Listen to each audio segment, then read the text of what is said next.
Syah Sunan Al-Bugis. Ya, Prof. Sebenarnya kan, bila saya berjumpa dengan awak ya, saya rasa kita ni saling melengkapi. Wih, macam mana Prof saling melengkapi? Maksudnya, saya dalam bidang academician ni, saya ada banyak maklumat. Saya ada banyak scroll of manuskrip, manuskrip lama-lama, kitab lama-lama, menceritakan perihal itu, perihal ini. Tetapi, di mana penceritaan tu berlaku, saya tak dapat. Kalau dia kata, satu kejadian yang telah berlaku ketika sebelum abad keberapa, dan kejadian ini berlaku jauh nun di timur sana. Sekadar itulah lokasi. Ceritanya dikatakan tempat ni pernah dilakukan aktiviti seperti melombong emas sebelum abad keberapa lagi apa semua kan. Dan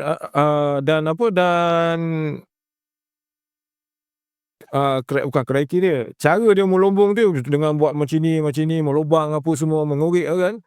Itu tercatat dalam manuskrip yang lama tu. Tapi dia berkongsi dengan abang lah. Okey Syah, ni ada satu manuskrip menceritakan tentang ni. Pelik ni Prof. Kenapa? Saya dah pernah sampai tempat lokasi semacam ni Prof. Memang tempat tu ada banyak lubang-lubang dalam-dalam apa semua. Jadi rasa saya, kalau dia gambarkan seperti ni, rasanya tempatnya kat situ lah. Kat mana tu Syah? Kita pun cerita tempat ni kat sini. Dah betul lah, kalau ikut manuskrip lama, nun jauh di timur. Dan lokasi tempat ni berada di Nusantara ni, berada di Semenanjung Tanah Melayu ni, juga jauh timur jauh. Kan? Jadi itu yang dimaksudkan saling melengkapi. Saya ada maklumat yang banyak dan saya tak tahu kat mana tempat ni.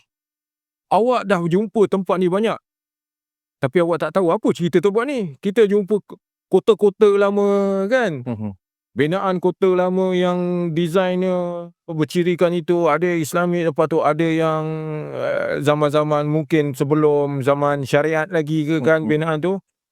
Kita tak tahu ni siapa. Tapi bila kita berjumpa dengan Prof ni, kita cakap kita ada jumpa ni, dia pun cuba mencari maklumat yang kita bagi pada dia tu.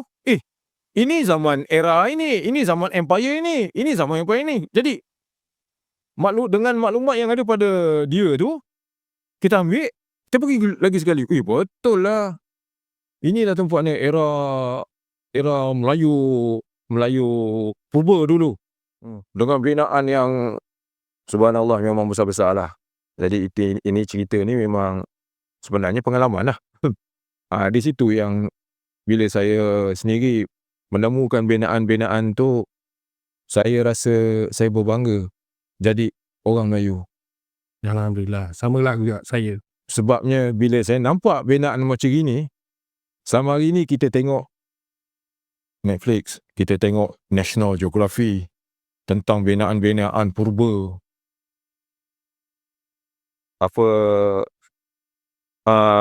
Piramid dekat Mesir tu, Giza tu, dengan binaan piramid tu. Tapi rupa-rupanya semua yang ada, yang kita nampak dekat dalam National Geography tu ke, Netflix tu ke, ada dekat sini. Tanah Melayu kita. Ada di tanah Melayu kita binaan-binaan seumpamanya. Ada benda semua dah